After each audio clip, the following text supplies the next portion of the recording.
Hello and welcome to the third and the Dawn Football Show. Cecil and I are here to recap Week 1, preview Week 2 of the NFL season. We are doing video this time. We've done audio in the past. We've done video in the past as well, but this is the first time we're doing video of this season. Cecil, how are you doing? I'm great. It's great in a new format. I guess not brand new. We've done video before, but it's good to be back where people can see all of our beautiful faces. But yeah, I mean, I'm excited about talking about week 2 and recapping a very surprising week 1.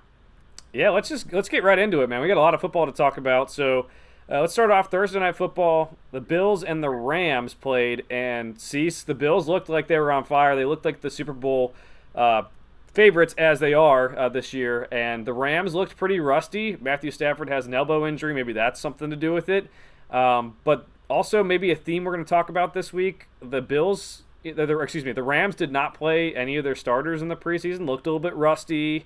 They have a couple different new faces out there. No Andrew Whitworth, no OBJ, no Von Miller, who was actually on the Bills for this game. But Bills look really good, and the Rams, I think, have to figure things out here and knock off some rust next week. Oh, absolutely. Like you said, it's a huge theme. The teams that really made deep playoff runs, most of them that didn't amp it up in training camp this year, really suffered in week 1, and the Rams just looked straight up not prepared. Obviously, they lost Austin Corbett and they lost Andrew Whitworth to retirement. So Joseph Noteboom did not look great at left tackle. Von Miller just blew him up a bunch of times. The Rams' entire offense just came out very flat. There's definitely more to probably be said about the elbow injury to Matt Stafford that they had to admit to in the press. And, when they pretty much have to admit to it, even though they don't want to, and they kind of have to be like, well, it's okay, but they won't really give you a real answer. Chances are it's going to be a bigger issue than they're, playing. So ultimately, I think all those factors showed up for the Rams in this game. The Bills, were hungry and upset about how last season ended for them, how they lost to the Chiefs in just such surprising fashion. And, they're showing why a lot of people were picking them as the Super Bowl champion. And Josh Allen and company just looked absolutely dominant on both sides of the ball. Absolutely. I'm interested to see how these teams go moving forward. Obviously, the Rams still have a lot of talent, and the Bills, again, I don't know if they can keep it up for a whole year, but they certainly look like probably the best team in the league right now. There's some other teams who played well week 1, but just with the preseason expectations, they look really, really good. All right, Cease, the game that we do not want to talk about, the Steelers and Bengals. We have the Steelers winning in overtime 23-20. This happens for a couple reasons, and one of those being the 5 turnovers by Joe Burrow. A lot of bad decisions on his part. Some of them were fluky. TJ Watt interception was kind of a fluky thing. But also in the second half, T. Higgins had gone down with a concussion. Tyler Boyd had gone out with a headshot. And then Clark Harris, the long snapper, gets injured in his bicep and cannot play. So they have to have a backup long snapper come in who's just a backup tight end, try it out, and it did not go well. He had one snap that was just very slow that threw off Evan McPherson's timing on a possible game-winning kick. And then he had a snap that was really high. There's some questions about it. It was a 3rd and 8. The Bengals should have gone for it?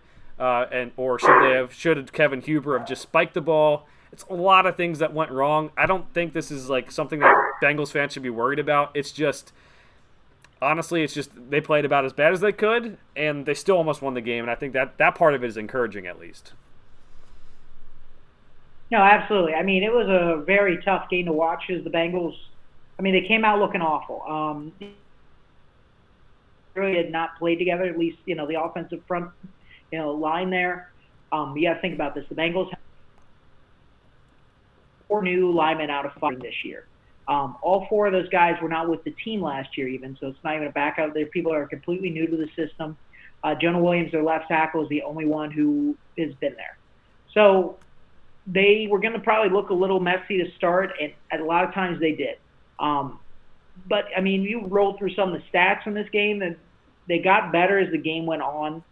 And there's a lot of things to kind of focus on with them. They did pretty well in true pass sets. The really big issue came to, I think, some of the routes and the things they were calling on offense.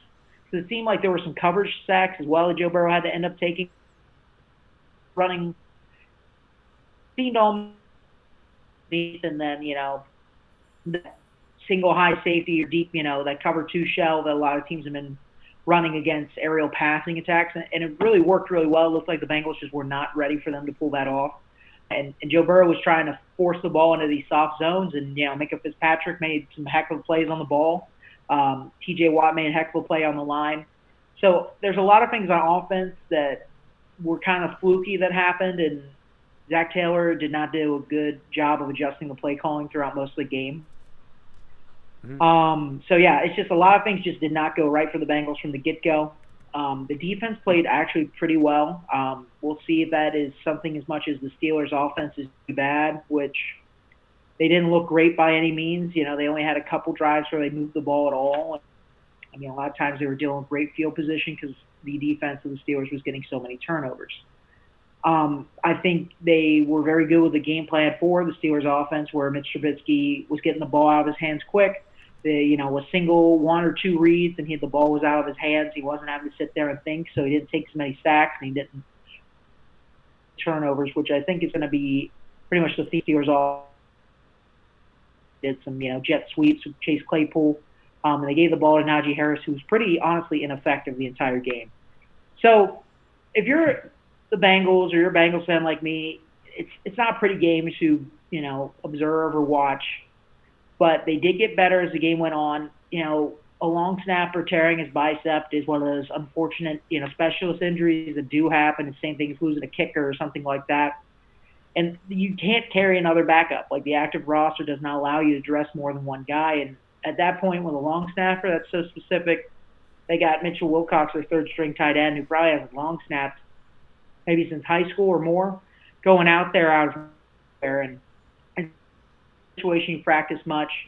I think Zach Taylor's looking at this game and wishes maybe they had gone a little bit more in the preseason, as a team, up-tempo, played everybody.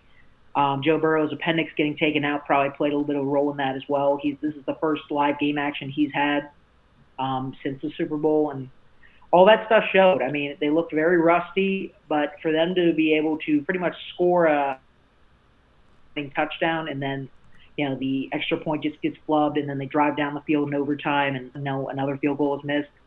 Most of the time, if they had a long snapper, game would have been over. Two different opportunities to end it, they probably would have come away with a win. Which, how many teams truly come over from a 5-0 turnover ratio and have a chance to win a game? Apparently, they've done the stats, and only 4 teams have won with a -5 turnover ratio in the history of the NFL. And the only other one in recent memory ended in a tie. So, yeah, the Bengals, there's a lot of things to take away that despite all those turnovers, they're still in the game. I think the Steelers are a little bit better than we may have expected, and I think Mike Tomlin knows how to scheme around his offense being limited, and the defense is just as potent as ever. So, not happy with the result. I think the Bengals will bounce back. If people think the Bengals are done or Joe Burrow is done, and if you're gonna, it's overreaction Monday. Week 2's overreaction week, where Vegas, everybody bets on teams based off reactions of one game. It's a 17-game season now, and there's a lot of takeaways, both good and bad, to learn from this game. I'd agree with that. I do think the next game against the Cowboys is huge. No Dak Prescott. We're going to get into that game in a little bit here. They need to win that game. They play the Jets up after that. They need to win those 2 games. But the week 1's crazy stuff happens. And the Steelers, you know what? I'd say it honestly. Their team doesn't look that good. The defense looks good. The offense does not. But that's what the Steelers do. Even when they are not a good football team, they find a way to win these games. They find a way to at least win 8 games a season, do something like that, which is not greatest long-term for building a roster, but that's what they do, and that's what I admire about the Steelers, at least, is that they always show up to these games to play. Bengals need to get back on track, but literally anything that could have gone wrong went wrong in week 1 besides Joe Burrow getting hurt, because that is the biggest thing that could go wrong. All right, the next game up is the New Orleans Saints at the Atlanta Falcons. The Falcons took a huge lead. They had a 16-point lead, which was surprising because this is a team who's in the middle of a rebuild and just haven't been that good the last couple of years. The Saints come roaring back. Jameis Winston has a perfect passer rating in the fourth quarter. They're able to win 27-26. From this game, it looks like Jarvis Landry had a good game. Michael Thomas had 2 touchdowns. It looks like they have all the pieces to kind of compete, but it is a little concerning for the Saints that they had so much trouble with the Falcons. But I'm chalking that up to week 1 and a rivalry game on the road. Yeah, I mean, really came ahead in this game. The Saints had to battle all the way back. It's a little bit concerning, not something you want. But no one said the Saints were going to be a runaway team this year. You have them as a wild card. I think they'll be close to a 500 team. And the good things about this is that the offense had some people, some weapons doing some stuff. Jameis Winston had a good stat line by the end. Mike Thomas had a decent game. Chris Olave and Jarvis Landry got involved as well in a big way. Alvin Kamara is really the only offensive weapon that really didn't have a great game. So, I mean, if they can get him going, which, again, there's not really that much doubt that's going to happen, and they get the defense rolling the way they know they can, I think they'll be right back at it. But you got to think this is a team with a, new head coach. Sean Payton leaves. That's a big part of their team. Taysom Hill is still there doing things in Sean Payton's memory, basically. And the Atlanta Falcons, they're hungry. They're going to walk into every game. They know all of those guys are playing for their jobs. Marcus Mariota knows that he could get benched at any time for a rookie. Every guy in the Atlanta squad, besides unless your name's Kyle Pitts or Drake London, I mean, every game is under a microscope. Every game they could cut you and say, you're not part of the future long-term plan. So those guys are going to come out swinging, especially early in the season. They're hitting each other all training camp. A training camp for a losing team is much different than one that is good because they don't really care if people get hurt because ultimately they're just trying to get the guys up to game speed to be able to face the really elite opponents of the NFL. And it shows a lot in week 1, and this is another case of that, and it's a rivalry game on top of it. And I think the Saints woke up by the end, and at the end of the day, a lot of NFL teams are going to come after that all season long. Absolutely, and I will give Saints credit for battling back. That's tough, and as we see, a lot of it is depth too. Some of these teams, like the Falcons, will end up fading because they don't have the depth. Some of the teams, like the Saints, maybe because they do have some depth, will rise to the occasion. Next game up, we have the 49ers and the Chicago Bears in a game that was the most fun of the weekend, no matter who you were. This was just absolute fun. It was a monsoon at Soldier Field. Soldier Field is probably ruined for the rest of the season. 49ers go up early. The Bears come back and win. Justin Fields makes some nice throws to wide open receivers, busted coverage because of the weather and because of miscommunication due to the weather. I'm not taking away anything from either quarterback, whether that's Trey Lance or Justin Fields, or honestly, either of these teams. I don't think this is like the sky is falling for the 49ers. I don't think this means the Bears are good, but it was just a fun game to watch, Cease. Yeah, it was just, it was a messy game. I still... I picked the Bears to go under 5.5 this year. I had the 49ers as my Super Bowl pick. And, at the end of the day, this game doesn't change either of my views on those. You look at weather like that, any game it's out the window, all of your game planning. It's just really whoever can play backyard football the best. And, if there's one person to do that, it's probably Justin Fields, who's able to move around with his legs, and he's a creator on offense. Yeah, there's a lot of things the Bears that still aren't absolutely great. They're not going to, I think they played this game more times. The Bears probably win one more of those. It was good weather and everything. It's Trey Lance's first start as a quarterback, and, it's in some of the worst conditions you could possibly be in. So, it's ultimately a super fun game. The Bears were the better team, were able to really persevere and go through that, and they were able to score some touchdowns when they needed to. And there's a huge Dante Pettis 51-yard TD that was, just fun. It's just a lot of fun to watch these guys go out there. But ultimately, the turnover ratio was to the Chicago Bears won.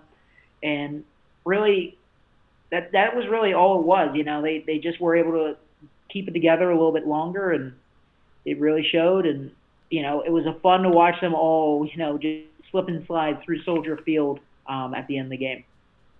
Yeah, as a kid, you grow up wanting to play in those games, wanting to play in the snow games, the rain games. It's just so much more fun. Glad we got to experience it. We always tune in a little bit extra when those games are on, personally. But like we said, it's a good win for the Bears week 1. Does not mean they're going to have the greatest season, and it doesn't mean the 49ers will have the worst season either. The Philadelphia Eagles traveled to Detroit to take on the Lions. The Lions scored first, but the Eagles then went on a little bit of a run in second quarter with 24-point second quarter, 14 points in the third quarter. They allowed the Lions to come back though and made it a 38-35 game. I think after this game ceased, it looks like there's still some concerns about Jalen Hurts. Like he went 18 for 32, he did okay. He's able to run a little bit still. For the Lions, I think you got to be encouraged still. Like this is a team last week, Cease, that we talked about for the Eagles that was like, hey, they have a very talented roster. This is a team that could win the NFC East now. They can make a run in the playoffs. And the Lions held with them, man. They came back. I think it's encouraging for both teams, as much as it's lame to say that the Eagles were able to hold on and get the win. But the Lions, I mean, they got some more fight than last year. Oh, they absolutely do. I mean, I love this game for the Lions. After that, at the end of the first half, they're down 24-14. Philadelphia was able to just score in bunches. I thought at that point the game would be over, and then again Eagles came out and scored 14 more in the third. But the thing to the final stat line would be a field goal like that. I mean, it was just great for Detroit. I mean, my guy, DeAndre Swift had a great game, 144 yards, rushing, another 31 receiving. You got to love it. Jared Goff, had a decent stat line, nothing crazy. And, the defense gave up a lot of points at the end of the day. That's not really what you want. But, I mean, Tracy Walker was able to get the only sack of the game. I think, not being able to get the pressure on that good Eagles line was definitely a factor for them. And then on the Eagles side, Jalen Hurts wasn't efficient, he didn't get his touchdown, but he got the job done with his legs, 90 yards of rushing. That's huge. Miles Sanders, they're both right under 100. And, everybody was getting a rushing touchdown in this game. And then A.J. Brown with a huge 155 yards on 10 receptions, 13 targets for the game. I mean, that's just a really good offense with a lot of good weapons they can use. So, I mean, if Jalen Hurts isn't turning the ball over and he's able to just use his legs to add an extra dimension to this offense, I mean, that might be all they need.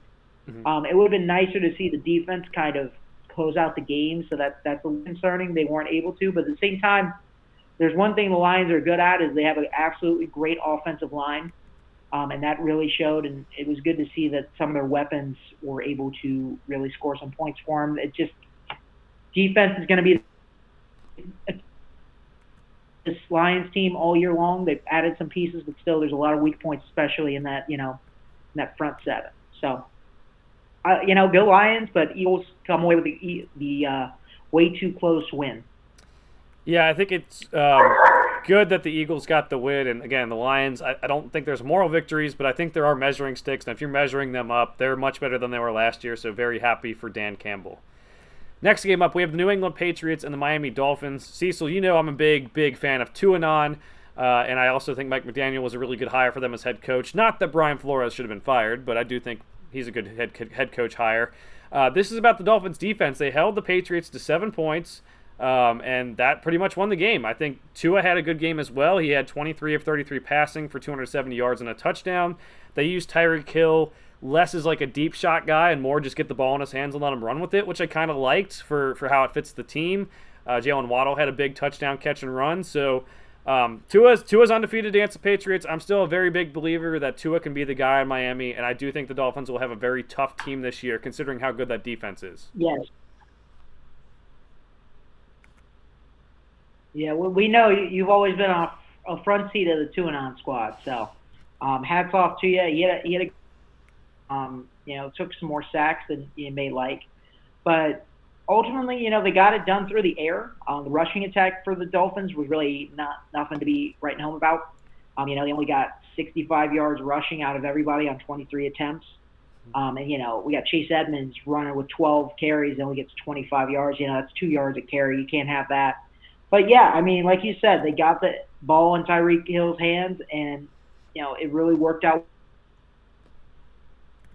That great touchdown for him, and really they were getting a lot of things done through the air, and the defense is still doing a really good job, and they really limited Mac Jones, and that rushing offense for the Patriots really didn't do too much at all. I mean, the Patriots, going into the season, they've just not looked good. Ty Montgomery's hurt now as well. I mean, they just look old on defense, and then the offense, they just don't have weapons. You got Mac Jones, who is an average quarterback at the end of the day. And then, the running backs are good, is really elite or has, just breakaway speed. They're just more grinders. And then the wide receiver core, I mean, maybe John Smith and Hunter Henry are the they have in their tight ends. So Jacoby Myers is nothing great. And just a lot of things that need to improve on this Patriots team before if they think they're going to have any shot at the AFC East or wild card, any playoff berth of any kind. I would agree with that too. I think they're not making the playoffs this year. We both did not pick them, I believe, for the playoffs. So they have a lot of work to do, and Bill Belichick has a lot of work to do as well. The Dolphins, though, that defense, man, it's going to be scary this year. And if they get the offense moving and how Mike McDaniel wants to, they could be a team no one wants to play in the playoffs.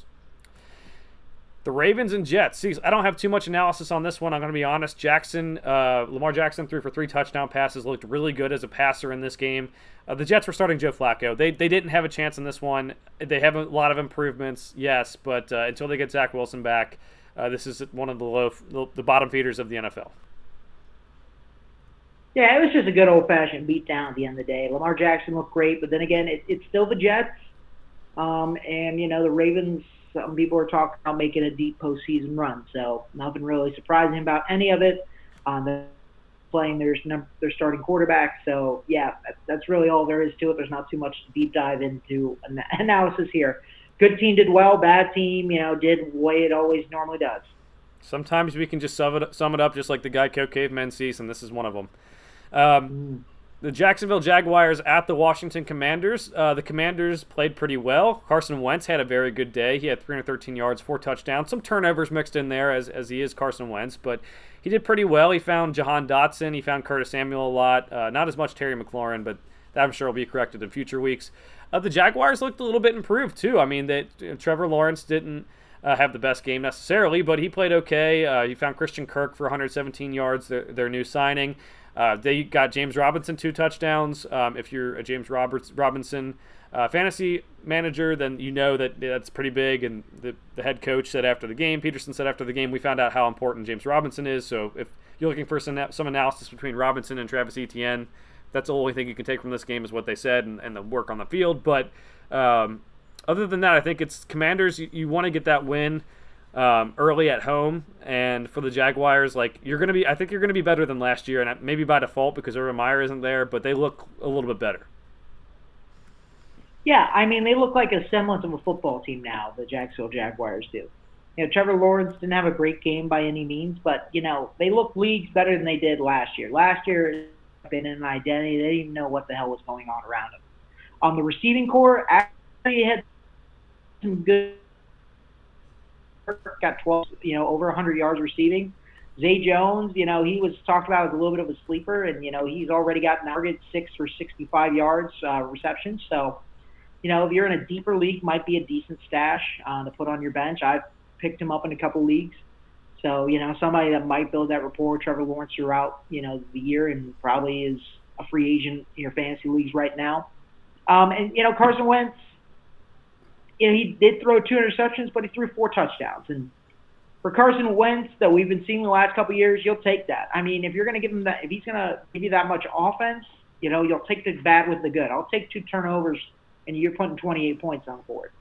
I don't really care. But other than that, it's good to see Carson Wentz play decently well. Curtis Samuel had a pretty good game. He was targeted 11 times. Terry McLaurin didn't get used as much. I'm sure that will get rectified. But, if they have 2 good receivers, they had Antonio Gibson, they got Logan Thomas. Josh Johnson's not a bad third receiver either.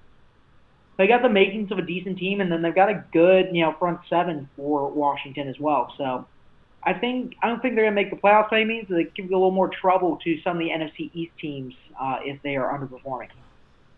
I think so too, and now the odds for them to win the NFC East are right up there with the Cowboys, which we're going to get to later. But that's not nothing. So next game up, we had the Baker Mayfield revenge game. Cleveland Browns at the Carolina Panthers. Browns go up early. They're able to run the ball very, very well. Then the Panthers come back and score 17 fourth-quarter points to take the lead 24-23. Then the Browns able to drive down the field. Cade York, rookie kicker, kicks a 58-yarder to win it. Ruins Baker Mayfield's plan for revenge. A very good game. I think these teams are very similar talent level when the quarterback situation is what it is for the Browns right now. Um, but I mean, for the Browns, getting the win on the road is always tough, and the Panthers. I don't know. The run defense has to get a lot better, but Baker Mayfield looked a lot better than Sam Darnold would have in this game. So at least there's that. Yeah, I mean Baker just got traded to the team, late in the offseason, pretty much training camp. So it's not like he's had that much time to acclimate to the offense by any means. The Panthers really didn't start coming alive until the fourth quarter. They were getting trounced for most of the game. Christian McCaffrey really didn't have a great game. No one did really besides Robbie Anderson went over 100. So some people were talking about picking him up in fantasy, but Carolina's defense didn't really play well. Cleveland's defense, honestly, they were doing a really good job, and Nick Chubb and Kareem Hunt just seem to be the only things on this team, and they're just gonna go to town on teams. Like that's just it. You're gonna have to stop that two-headed monster. They'll beat you either way. Out of the backfield, they'll run through on the side. A quick pass, whatever it is. Stefanski knows that's their strength, and they're gonna keep using those guys and let some of those Denzel Ward, Jadeveon Clowney, guys like that, Myles Garrett. Those are the guys that are going to dominate for you.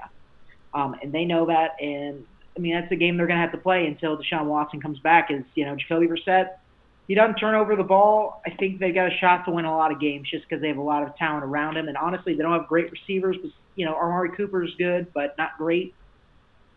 So, at the end of the day, the rushing attack was going to be their main game plan until then. And you just got to let those talented players on defense keep the game close for you.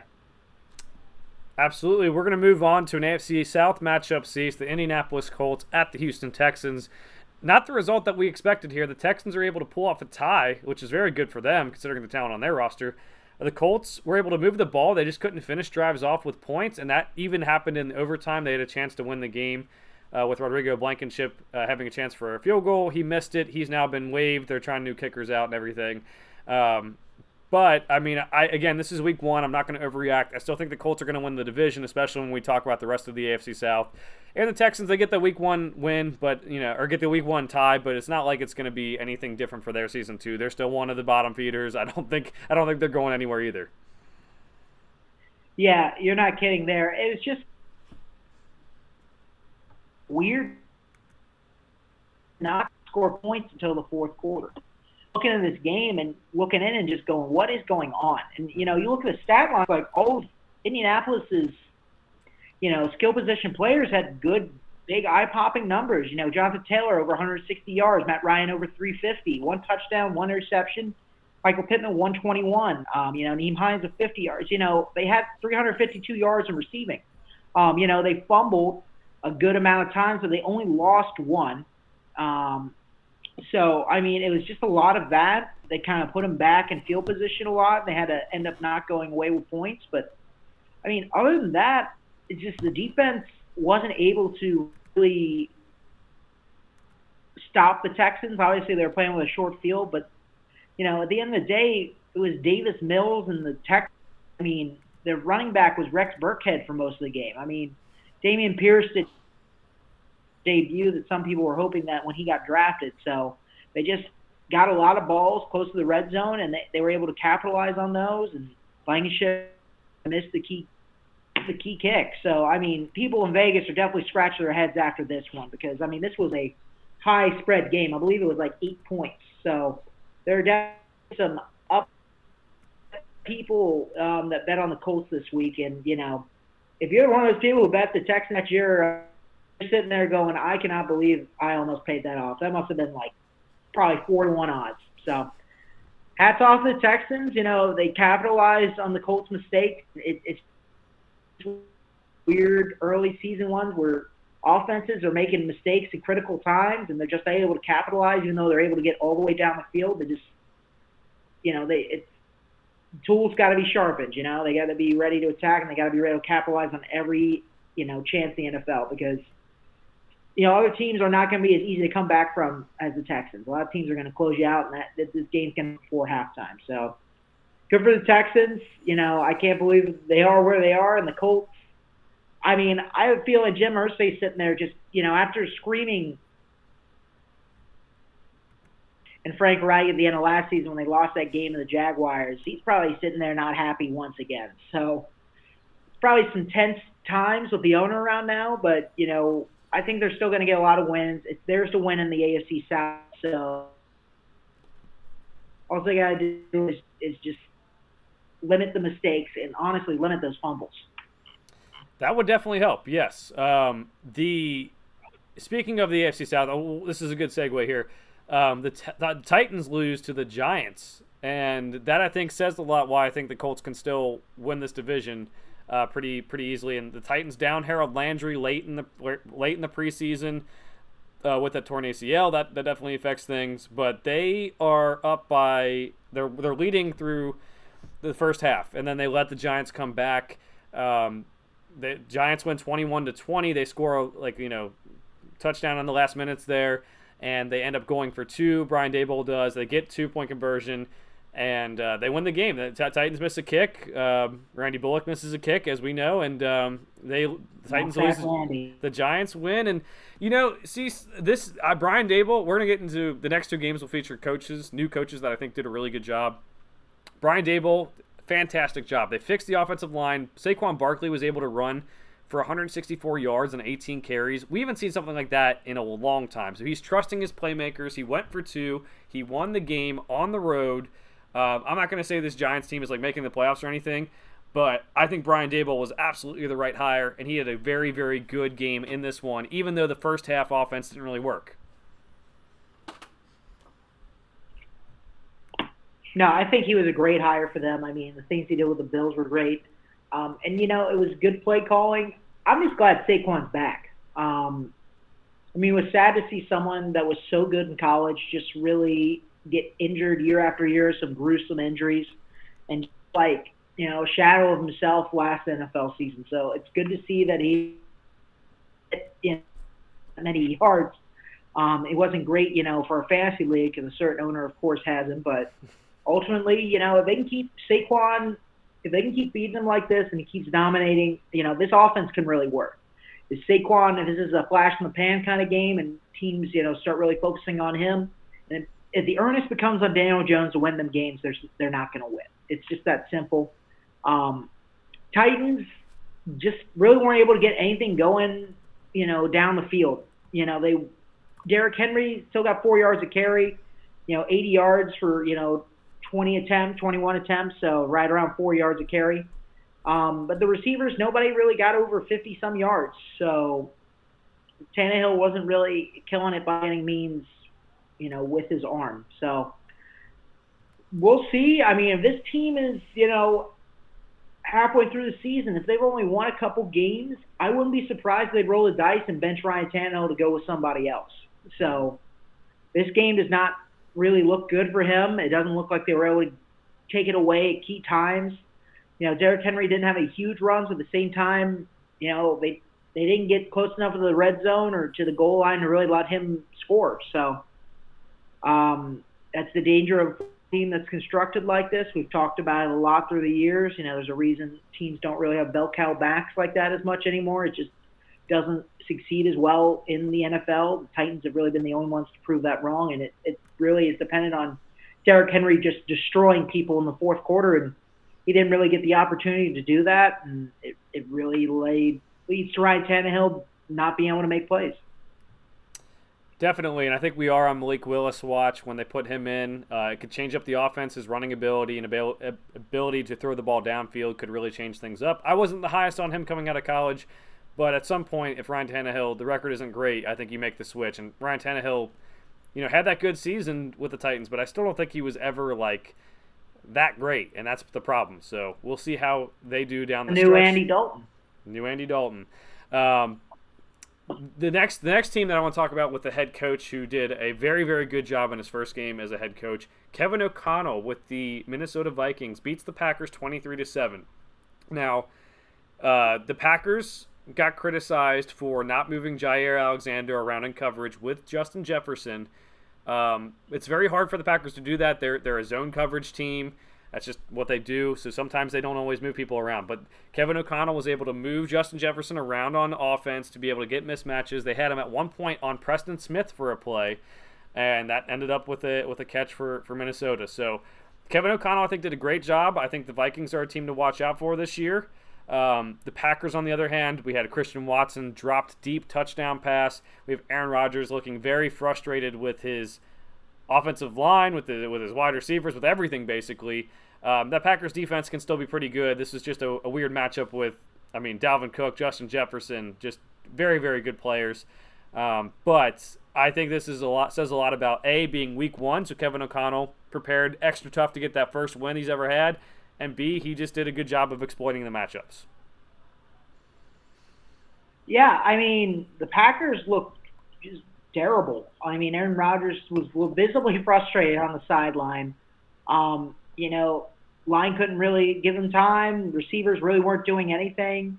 A.J. Dillon was their leading receiver. Also, had the most carries. So, if you're an A.J. Dillon person, I could argue he is the lead back now to Aaron Jones because they are giving him the ball more. I think Aaron Jones is probably a little bit more talented, especially when it comes to receiving. But A.J. Dillon's the one that's been out there, and Aaron Rodgers is going to probably have to dump the ball off a lot more than he's used to in this game.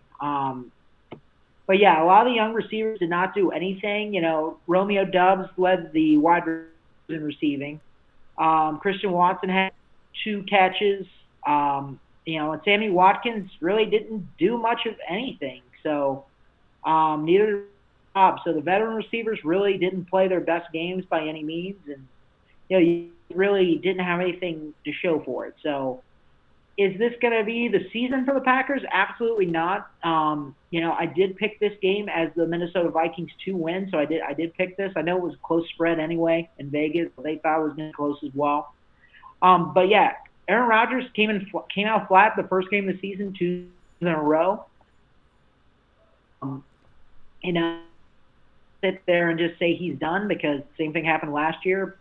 So I think he'll get in line. I think the Packers, sometimes you just got to get hit in the mouth early in the season to really know you're going to dominate. And I believe they have Chicago next week. So I don't think they'll have any real trouble bouncing back after a game like this. But great for the Vikings. They get a strong start.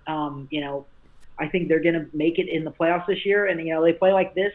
Justin Jefferson plays like a madman like this. They could walk being the NFC North champions.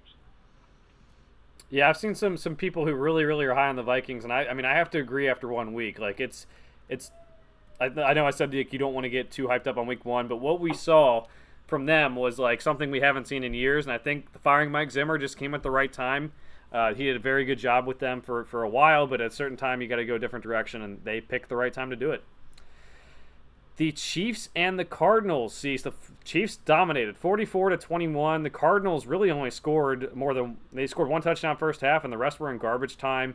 Patrick Mahomes had a very good day. They're showing no signs of missing Tyreek Hill. That doesn't mean they're not going to miss him down in the future. The Cardinals are a mess. I don't think this is as bad as they're going to be. But at the same time, all this offseason stuff with Kyler Murray and having the stuff in his contract that he has to watch film, the Call of Duty stuff, I am not as high on the Cardinals anymore. This game solidifies it. Like the Chiefs do not have a great defense, and the Cardinals really couldn't take advantage until the Chiefs kind of let them in the fourth quarter. So Cardinals not as high on Chiefs. I think looked pretty good for a first game without Tyreek Hill, but this next game coming on Thursday they're going to play is the one to watch out for. Yeah, the Cardinals looked horrible. Really, to make it plainly, Kyler Murray didn't have the worst stat line by any means. He didn't give up any turnovers, but they just could not get anything going on offense. The rushing attack was non-existent. James Conner looked really bad, and he's not looked that great since he's been with Arizona. He just got a lot of touchdowns last year, but definitely going to miss Chase Edmonds. Chase Edmonds was the better running back, and they let him walk, and they really didn't do much to replace him. Benjamin's not a good replacement. The offense without DeAndre Hopkins is going to hurt for the first half of the season. Marquise Brown, it's going to take time for them to redevelop chemistry, and nobody else on the offense is really going to been stepping up so far. Other than that, the Chiefs rolled. It was just that simple. Cardinals did not have an answer for Travis Kelce, and the rest of the receivers, they filled in admirably, and Mahomes just rolled through. It was just that simple. It's like people almost forgot about Patrick Mahomes after this offseason. They lose Tyreek Hill. Obviously, it's a big blow, and I think that'll come into effect more, in the playoffs and the postseason when they go up against really good defenses. But he's still going to roll through a lot of teams. The Chiefs are going to be the heavily favored team, probably almost all their matchups this year. I mean, Patrick Mahomes has been able to do it without the long bomb to Tyreek Hill. Tyreek Hill's been hurt times before.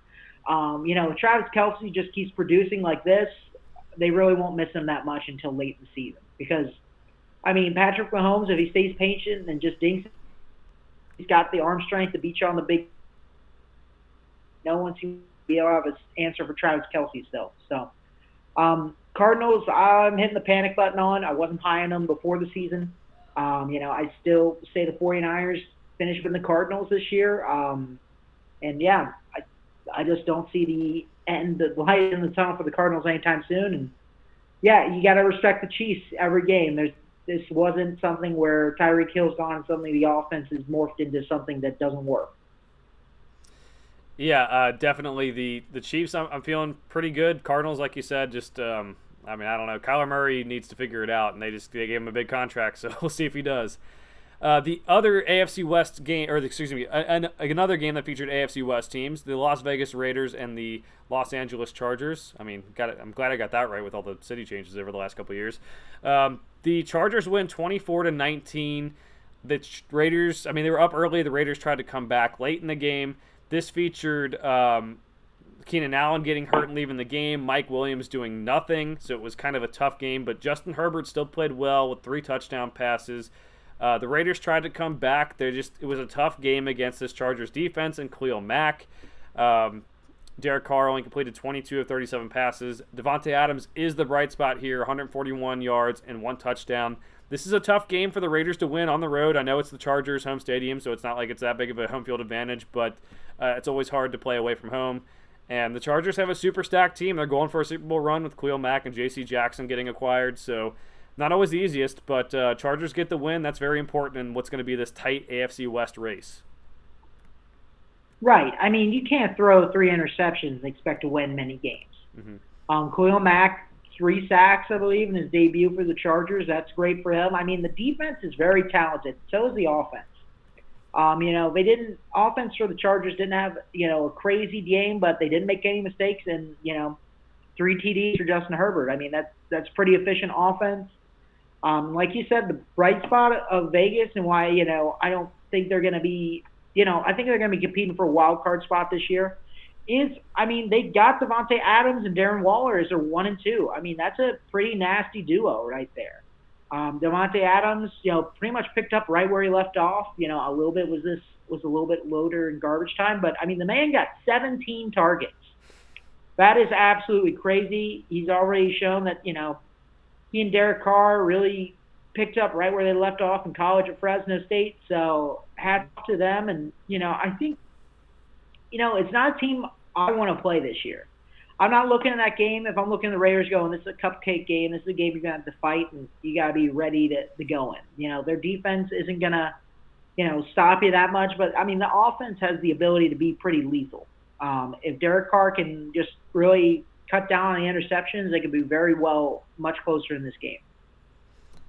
Yeah, definitely. And it's going to come up again later this season with all the games they're going to play against themselves, the Chargers and Raiders playing again, and the Chiefs, and everything else. And even the Broncos will be, a little bit better this year too. So something that I think it was a good first game for them. They just need to take the next step. Sunday Night Football sees the Tampa Bay Buccaneers beat the Dallas Cowboys bad. Tom Brady didn't have to do too much, but he was the first 45-year-old starting quarterback in NFL history. The defense looks good for the Bucs. They look pretty good to start. The Cowboys, on the other hand, Dak Prescott played the worst I've ever seen him, and then he got injured and hurt his thumb. He's not going on IR, but he's going to set to miss a couple weeks. The Cowboys can hit the panic mode button because they were already out without Tyron Smith and without Michael Gallup. So this is going to be a tough year for the Cowboys until Dak Prescott can get back. And even then, I'm not sure it's going to go well because they already have the injury starting, and Kellen Moore just did not look good calling plays. When Zeke was running well, he doesn't give him the ball. when Zeke's not running well. He gives him the ball. It's a whole thing, and just a big mess to clean up there in Dallas. And it's probably going to end up with Mike McCarthy being fired and Sean Payton being hired as the coach. Oh, absolutely. Jerry Jones is playing 3D chess with all of us. This last 10 years has just been really the preamble, the prologue to the Cowboys' dominance through the. So be on the lookout for that. It's kind of like the prequel trilogy. You don't see it coming. You're like, is Jerry Jones Darth Sidious? I mean, we don't know for sure. I mean, they both look the same, talk the same, both wear dark cloaks, but. I mean, at the end of the day, maybe he has been playing this all along. Sean Payton to the Cowboys, and they win a couple Super Bowls, and the Empire's back. But, yeah, it looked horrible. Dak Prescott looks like he is just not comfortable after taking a bevy of injury here, and then he got hurt again. Zeke, was effective with 10 carries, 52 yards. 5 yards of carries, great, but, I mean, they just stopped giving him the ball, and, the receivers weren't that great. Micah Parsons had a good game. And, that was pretty much it on the defense. They've got decent pieces there, but Micah Parsons is really, they're going to live or die by him most of the time, until Trayvon Diggs makes a pick or something like that. There's just not much else to generate on this defense, especially with the offense playing poorly. And the Bucs, I mean, they did not look great. I mean, Leonard Fournette, it was the Leonard Fournette show. I'm pretty sure he's still running. They're just handing the ball, and he's getting 5 yards every carry and just continuing to get first down until they hit the red zone. It was a game of field goals for the Bucs for pretty much the whole first half. They just scored field goals, no touchdowns at all. And, they were perfectly okay with just letting Leonard Fournette run all over the Cowboys. So, yeah, I mean, this is a very underwhelming opening Sunday night game. The Cowboys, I'm hitting the panic button too, especially without Dak. Cooper Rush is not going to be able to get the ball with CeeDee Lamb, and Ezekiel Elliott is a bunch of guys in the box, and Kellen Moore, I don't think is going to be able to game plan effectively enough. So I'm just happy the Bengals are playing them this week. Yeah, there's not much more to this game. The Bucs need to step up their game, though, if they're going to be serious contenders for a Super Bowl. Because, I mean, they play like this, it's really not going to be that great. I know they didn't have to do much to win this game, but Tom Brady didn't have really a great night by any means. It was really just give the ball to Leonard Fournette and let's get out of here. Yeah, I think they get out with the win is the biggest thing there, and it seems like maybe he's having some problems at home. There's rumors out there, but the one thing that came out this week is Giselle would wish that Tom Brady is more present. So we'll see if the home life affects the football field life here coming up. Tom Brady's always been great at compartmentalizing though, so he should be fine. I feel like that's I mean, if you were any sports wife or CEO's wife, I mean, that's a very normal thing. Like people are taking that headline as crazy. I'm like, whose significant other doesn't wish they would spend more time with them? So I mean, you can read into it, I guess, that it's out there in the media. I don't think she's super happy that he's going out there at 45 to play football. I think there's just a lot of speculation, but I mean, that's their relationship. She kind of knew that going in, I think it started to come to a head because I think ultimately he's 45 years old and he takes a nasty hit at this point. I know he's healthy and looks to be in great shape, especially for someone who's 45. I mean, you just take a nasty hit at his age, especially with the weaker offensive line they have. And we're not talking when you retire from the NFL. We're talking about the rest of his life kind of deal. I mean, football's a violent sport at the end of the day, and you getting hit at 45 can leave a mark. So yeah, I think that's more people are reading too much into it. I don't think she's super happy he's doing it, but at the end of the day, she's going to support him because, I mean, I think they have a good relationship. So I wouldn't read too much into the rumors until, there's actual facts out there. I wouldn't as well, and I think they'll be just fine by the time this thing rolls on around. Again, it's good to get a win on the road in the NFL against what was projected to be an okay team before all the injuries. So we will see. Monday Night Football, Cease, was not the greatest matchup on paper here, but it ended up being an awesome game. I loved every minute of it, watching the Manning cast personally. Geno Smith, I could not find odds on him for comeback player of the year, but he looks great after not starting a game in 8 years, I think it was. Looked really good, really efficient, completed his first 13 passes. Rashad Penny looked good for the Seahawks. He had 12 carries for 60 yards, and they moved the ball in the first half very well, and then they hung on in the second half to win. It was Russell Wilson's return game to Seattle. He got booed. That's kind of weird considering he won a Super Bowl for that franchise, but I understand that he wanted out, and that's maybe why. But the biggest thing from this game, sees Nathaniel Hackett in his first game as head coach. There's a 3rd and 13 or whatever at the end of the game with a minute and change left. They go to 4th and 5. They get a screen pass to Javonte Williams to get to 4th and 5, and he lets the clock run down, and he calls a timeout with 20 seconds, and then attempts a 64-yard field goal with Brandon McManus to win the game. That is awful. You just paid Russell Wilson all this money, and you could have taken a timeout and had a minute left on the clock and gone for it on 4th and 5 to give yourself a better chance, because guess what? There's only been like one 64-yard field goal in the history of the NFL. You get 4th and 5s all the time, especially with this quarterback that you just signed, if you believe in him. So very, very questionable decision-making by Nathaniel Hackett, the Broncos head coach in his first game. But on the flip side, again, Geno Smith is the story of the night for that one. He came back and showed people that maybe he's not that bad of a quarterback after getting some time to sit on the bench and behind Eli Manning and Russell Wilson.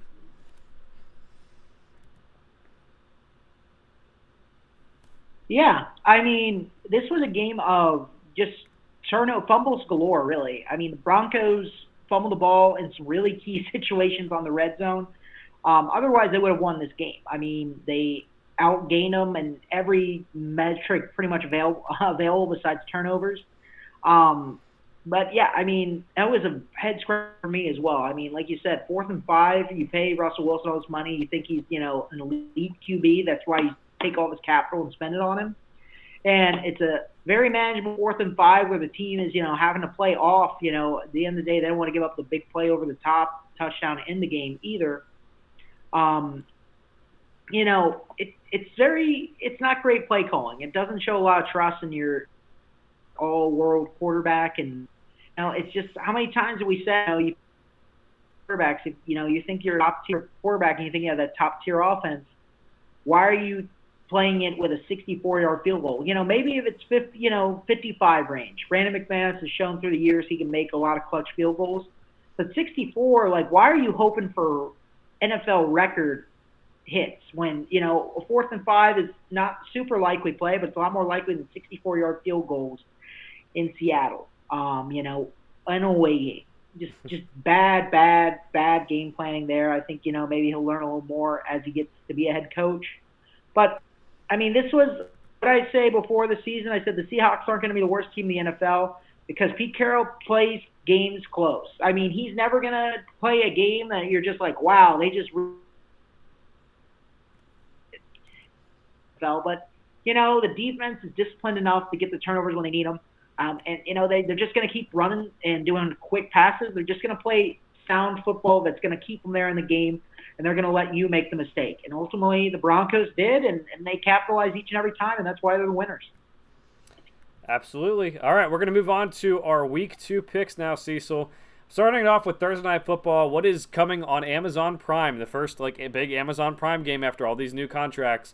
The Los Angeles Chargers at the Kansas City Chiefs. Chiefs are favored by 3.5 or 4, depending on your sports book. Cease, who you got?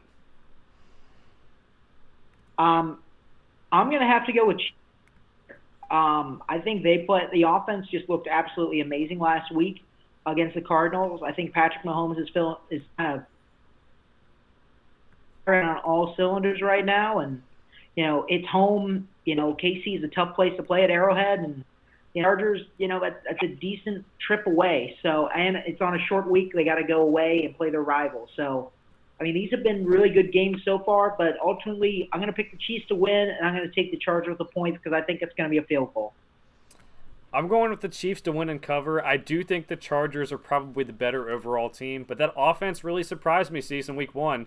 For the Chiefs being that good. And I also think the injuries for the Chargers could add up a little bit. I mean, Keenan Allen's not going to go on Thursday night. That means Mike Williams is the number 1 receiver. Mike Williams didn't play well in Week 1. Or the Chiefs can be able to kind of shadow him instead of anyone else. That could be a factor as well. And J.C. Jackson has had some injuries he's been working through as well. So I will go Chiefs to win and cover. Not feeling the greatest about that pick, if I'm being honest. This is one, if you're gambling, I would probably stay away from it. But pretty good game to watch in Week 1 on Thursday, or Week 2 on Thursday Night Football. The New York Jets, to start off Sunday afternoon picks here, travel to the Cleveland Browns. The Browns are favored by 6. Yeah, I gotta go. I'm going with the Browns here to win. And it's a high. I'm going to pick the Jets with the points because that's a pretty high spread for a team with Jacoby Brissett at quarterback. I think the defense for the Browns will, give the Jets a lot of trouble for whoever's starting, probably Joe Flacco again. But, they've got some solid pieces on defense as well to make the Browns maybe make a mistake or two. So the Jets will probably play this one, people are thinking. I think the Browns are able to pull it out, obviously. But let's be honest, they almost lost the game to the Panthers, probably in the same echelon as the Jets are, an NFL talent-wise rosters. So, neither team has a elite quarterback. That usually means it's probably going to be a closer game than you think. So I'm going Browns to pull it out at home, but I'm taking the Jets with the points. I have the same pick here. I've got Browns winning because I think they're being at home and they should be able to win by maybe like a field goal. But the Jets are going to keep it close, right? Like the Browns are going to grind this game out. They're going to run the ball with Nick Chubb and Kareem Hunt. They're not going to have too explosive of an offense with Jacoby Brissett under center. The Jets got a tough matchup week 1. They got the Ravens coming back from last year, and the Ravens were injured and everything. Flacco, I think, is going to play a tad better in this game against the Browns. But, I think they can keep it a little bit close. Browns still win, but the Jets with the points. The Washington Commanders at the Detroit Lions, and Cease, the Lions are favored by 2.5. They are somehow. You know what? Give me those Lions. I think they played decent well against the Eagles. I think they're well coached, and I'm not expecting the Commanders to come off such a great game again. They played the Jaguars last week, so I think the Lions they're at home. I think it's their home opener, and Dan Campbell's going to get the best out of his team. And as long as Jared Goff's able to keep, hold and care of the football, I just don't think the Commanders' offense is going to be able to do enough. So I like Detroit, getting a home win here, and I'm going to take them to cover the spread as well. Same pick again. Lions to win and cover. Looked really good. Yes, they had to come back in that game against the Eagles, but the Eagles are very talented. They showed some life offensively. They got some defensive guys that I think showed up pretty well. I think that the Lions showed they're probably going to be better than what people thought they were going to be, or at least what they were last year. Commanders, again, good week 1 win. They can win this game. I think it's within the realm of possibility, but I will take the Lions being at home. Tampa Bay Buccaneers at the New Orleans Saints. The Buccaneers are favored by 3 points, Cease. You know what? I'm going the upset. Give me the Saints at home. It's a environment, and for some reason, number on the Buccaneers, Tom Brady's really struggled against the Saints in his career with the Bucs. So the way the Bucs looked on week 1, against the Cowboys and that team that was barely doing anything, and have their hands full with the Saints. I think the Saints really got into a groove later in that game in week 1. I think they woke up, and I think Jameis, could very well, him and Michael Thomas could have comeback player of the year campaigns. So I think the Saints upset them. I'm going Bucks to win and cover in this one. Yes, I picked the Saints to make the playoffs, but I do think that the Bucks might be a little bit too much to beat this year with all these people coming back for the Saints and with no Sean Payton. Tom Brady struggled with the Saints. That's no secret. I think this might be the time he gets over the hump. I think what they did well, obviously run the ball. Their defense played really well. I'm going to trust in that and trust in Tom Brady getting it figured out. So I'm going to go Bucks to win and cover. The Carolina Panthers at the New York Giants, and the Giants are favored by 2.5. Yeah, give me the Giants at home here. I think if they can get Saquon Barkley going, which they probably should against a not very good Panthers defense, I think that's just how they carry this game. If the Panthers are smart, they're going to try to limit him in every single way and make Daniel Jones be the one that wins or loses the game. If it becomes that kind of game, Panthers might have the edge with Baker. But ultimately, Saquon looks like a man on fire coming into this season, and the Giants' defense is a little better than the Panthers. I got to edge them out and say the Giants win and cover with 2. Yeah, I'm going Giants to win and cover as well. As I mentioned, I really like Brian Daboll as a hire. Saquon looked better, but Daniel Jones looked good in week 1 too. I think that might carry over to week 2 here. I think being at home as well, I think it's going to be good for them. And I think the Panthers, they're not as good as we thought they were going to be. They got a young defense and they got to figure some things out. But this is likely. I mean, this might start the trend of maybe, or I guess get the ball rolling in terms of like starting the losing process and maybe Matt Rule being replaced. I don't know. If you're looking for a very good defensive matchup and probably not a lot of offense, you're going to look at the New England Patriots at the Pittsburgh Steelers, and the Patriots are favored by 1.5 points. Cease. Give me the Steelers here at home to win, and obviously I'll take the points too. I think they played really well week one. Obviously, it's a rivalry game. The Bengals were really rusty, but I mean, they did what they need to win. You know, they were able to get the ball out quick. I mean, it's going to be a similar probably game plan this week with the Patriots. You know, get the ball in Chase Claypool's, you know, hands in the backfield. And the defense, I think, is really going to give Mac Jones struggles. I think Mac Jones is really, you know, he's going to – if Joe Burrow is getting confused by the way the Steelers are playing, I think Mac Jones is going to throw a decent amount of interceptions as well. And I think the Steelers are going to be able to bottle up the Patriots running back. So ultimately, I think the Steelers are able to win. It's going to be a very low-scoring game, but I think the Steelers are better bet to make less mistakes than Mac Jones, the Patriots offense. I'm going Patriots to win and cover this one. I'm pretty, I guess, down on both of these teams, but I think I'm more down on the Steelers, honestly, even after the results. Steelers, Mitch Trubisky didn't look that great. Najee Harris is banged up. He says he's going to play. We don't know how healthy he is. TJ Watt is also injured. That is a huge blow to that defense that has been so good at getting sacks over the last couple of years. The Patriots have some running back issues, obviously, but I think Bill Belichick will figure it out, especially if you take away one of the Steelers' best chess pieces in TJ Watt. I think he'll be able to figure it out. So I'm going to go Patriots to win and cover. Indianapolis Colts are favored by 4 points on the road at the Jacksonville Jaguars. I'm going with the Colts to win, but Jags with the points here. Colts historically have not been playing very well when they go down to Jacksonville. You know, they just played not great against the Houston Texans. The Jaguars, I think, had some things, you know, first game of the season, first game under a new head coach with a lot of new players. And, you know, they're figuring out their identity. I think they come out, you know, one and did dethrone the Colts, and Colts may end up with flashbacks of what happened last year in Jacksonville. So I feel like, you know, I think just psychologically from what happened last year and all the fallout from that, I feel like this might be a bigger game for the Colts than it probably should be, you know, when you look at a big, you know, yearly schedule. But I think it's going to be close. I think the Jaguars are improved enough, and I just feel like the Colts are continuing to make mistakes, and they're already trying to get a new kicker. So I feel like they're going to be in their heads a little bit. I'm going Colts to win and cover, and this is just they better have a fire lit under them this week because they need to play better. They need to finish off drives. I still believe in Matt Ryan getting more out of this team than Carson Wentz did.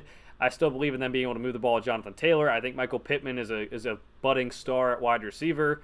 And that defense is no joke either. So I do think they're able to win. I didn't see anything out of the Jaguars that made me think that they should be able to win games like this, but I guess we didn't see it last year. So I'm going Colts to win and cover, but I am very concerned about it. Miami Dolphins at the Baltimore Ravens. Ravens favored by 3.5 points. Give me the Ravens here. They're playing very well right now. I think they're definitely going to remember that game in Miami last year where they got upset out of nowhere. They're not going to let the same thing happen. They're a much healthier team. And I think, you know, Tua will have a decent game, but I just think the Ravens secondary will be able to capitalize a lot more than the Patriots were. They're just a better team overall, so that's why they're going to win and cover at home. Ravens to win and cover for me too. I think the Ravens are kind of going on this revenge tour this year. I think they're a very good football team. They had those injuries last year.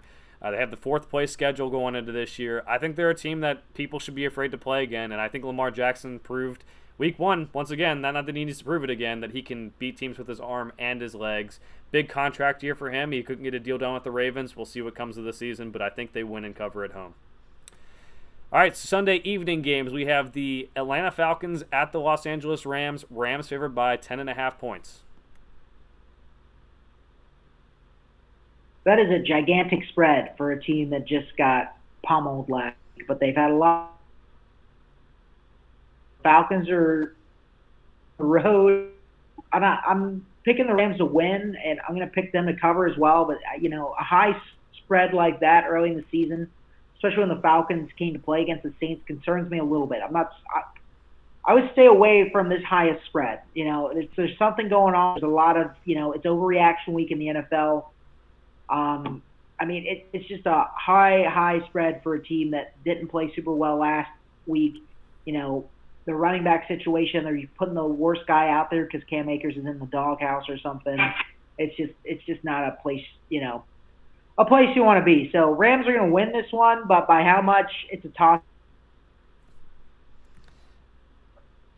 Yeah, I am. I'm going Rams to win and cover as well. You're right. This is one I maybe if you're betting on all these games, do not necessarily go bet on this spread. But I think the Rams win. I think the Falcons, again, they're in rebuild mode. I don't think they have a lot going for them on their team other than maybe Kyle Pitts this season. And the Rams, I think, are going to figure some of their things out. And being at home and not having to play a team as good as the Bills, I think is going to help them out. Though I'm going to pick them to win and cover, but again, just a big spread for week 2. Seattle Seahawks at the San Francisco 49ers. 49ers, another big spread here, favored by 9.5 points. I'm going to pick the 49ers to win. I think they definitely bounce back after that weird game in Chicago. But the Seahawks, like I said, they like playing teams close. The 49ers haven't shown they're some kind of offensive force. Elijah Mitchell went down. 49ers win at home, but it's going to be closer than that. So if you're giving me 9.5 points, the Seahawks take them. Yeah, I'm going with the 49ers to win and the Seahawks with the points as well. 49ers, I think, will be able to grind this out. The Seahawks will keep it close, though. I mean, Geno Smith looked good. They were able to run the ball with Rashad Penny. There's a lot to like. The outside receivers, Metcalf and Lockett, are still pretty good. And the defense might be a little better than we expected, too. The 49ers, are the reason why I think the Seahawks can keep it close at least, the 49ers have already had the injuries piling up. Elijah Mitchell's hurt. George Kittle's hurt, possibly will play, but we'll see about that. And it's also Trey Lance's second game as the full-time starter. I know he started last year a little bit, but second game as the full-time starter. So we'll see if that gets to him as well. All right, Houston Texans at the Denver Broncos. Broncos favored by 10. See, it's a lot of big spreads here. Yeah, give me, this is the one where I'm going to pick the Broncos to win and cover. It's mile high. I think they'll cut down on the mistakes that made that last game so close. I feel like the Texans, they're a Jekyll and Hyde team. They're going to scenarios and lose by a lot in others. Yeah, Broncos for me too. The Broncos are going to cover for me too. They need to make a statement in this game. That was an emotional game for Russell Wilson. He looked off going back to Seattle.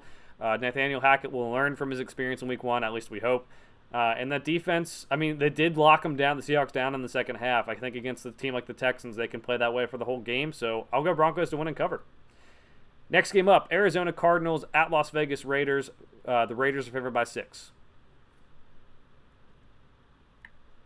I like the Raiders. The Cardinals just looked really flat last week. They got trounced by the Chiefs. I think the Raiders, a lot of good things going on off. So, I think they're going to have a good home field advantage as well. So give me the Raiders to win and cover here. I'm going Raiders to win and the Cardinals with the point cease. And the reason being is I can't even. The Cardinals were so bad. They can't be that bad. They just can't. It's ridiculous how bad they played against the Chiefs. I don't know what else to say.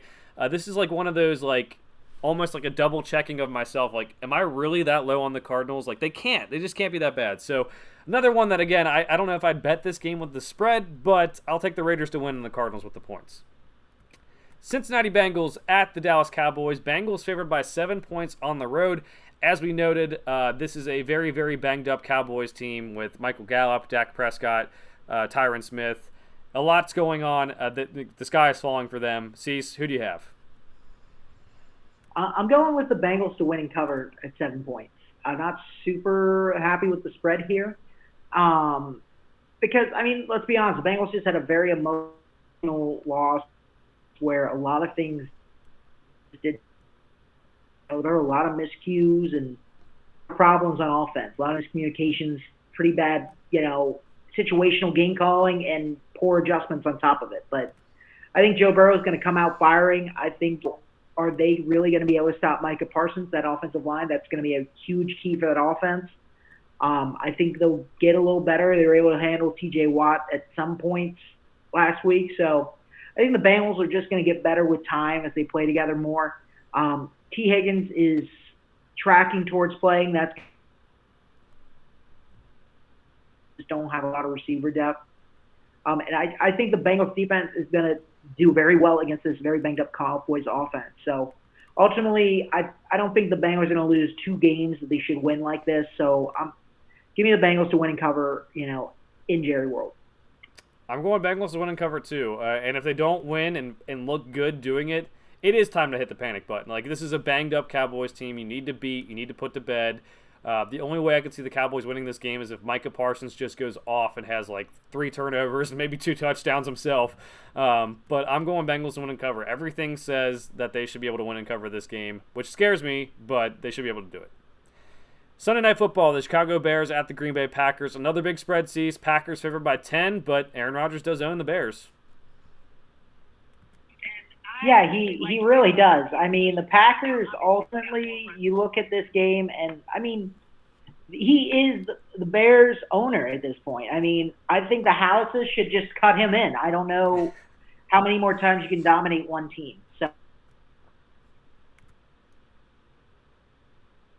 the same thing happened last year, right? We thought Aaron Rodgers was done. No chance. It's over for him. There's been too much drama with him. He's not going to get back on the field. And do a good job. But, I mean, the Packers are going to win. It's at Lambeau Field, too. It's really hard to say that the Bears are going to make this close because their offense really isn't great by any means. So, I'm hesitant, but I'm going to pick the Packers to cover the spread, too. I don't love it. High spreads like this early in the season drive me a little crazy, but, I mean, by everything on paper, the Packers should be able to roll through this team pretty easily, and Lambeau Field no less. And Aaron Rodgers always seems to come back swinging after a really big loss like that. I agree. Packers win and cover. Being at home helps. Not playing like a team as good as the Vikings with the head coach that had a very good opening game plan helps. I think the Bears might be better this year, but I think the Packers win and cover this one. Again, we couldn't see if the offense, how much the offense improved for the Bears. And this business, and it seems like seeing is believing, so we have to wait and see on that. So I'll take the Packers, which is more of a known thing, even though their offense is kind of messed up too. All right, we have 2 Monday night games, C's, the first of which is the Tennessee Titans at the Buffalo Bills. The Bills are favored by 10 points. Yeah, the Bills are going to roll in this one. The Titans are going to be playing a losing game with a rushing attack with Derrick Henry. I'm very confident in all the high spreads in this game, the Bills will win and cover. Wow, okay. I'm not as confident. I got the Bills to win, but the Titans with the points.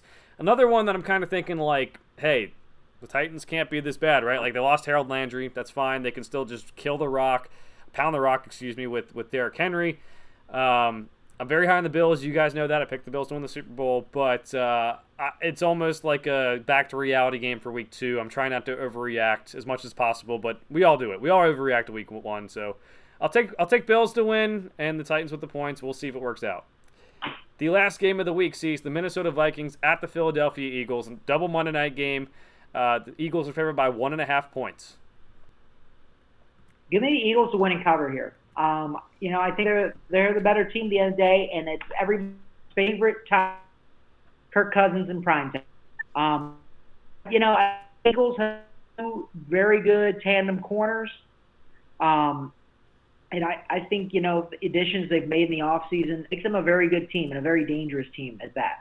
I think, like I said, contain Justin Jefferson. I think the, defensive front for the Eagles is pretty stout. We'll be able to limit Dalvin Cook as well to a certain extent. And from there, I mean, really, this should be an easier game than it looks like. The Vikings just came off a big win against the Packers that didn't really have anything going on offense at all. Eagles are already firing, week 1. They just came off a big game against the Lions, and now this is their big, home game as well. Their big home opener, and they've got huge expectations. So give me the Eagles to win and cover. I'm going with the Vikings upset here, Cease. I know it's Kirk Cousins. I know I hate on him more than just about anyone. Wow. But I'm telling you, I really like Kevin O'Connell. I think that he's done a great job week one. I think he has the offensive pieces to do what he wants. And I wasn't overly impressed with the Eagles. Yes, they put up points against the Lions, but they also let the Lions stay in it. And while I think the Lions are better, if we're talking about the Eagles as being one of the most talented teams in the league at every position, top to bottom, you need to do better than that against the Lions. And the Vikings, I think, played more to their potential than the Eagles did in week one. We'll see, because the thing that's scaring me is Kirk Cousins, because that's the thing that can hold this team back. He is the thing that has held this team back in the past, along with maybe some Mike Zimmer decisions. But I will take it. I'll take the risk here. I'll take the risk. All right, Cease, any final thoughts for the week before we close this thing out? No, I mean, I'm excited for a great weekend of football. There's a lot of great matchups out there. I can't wait for us all to be horribly wrong with these spreads, because that's what happens, it seems like, every year with week two. So if you are betting, at sports books this weekend, see where the smart money is going throughout the week.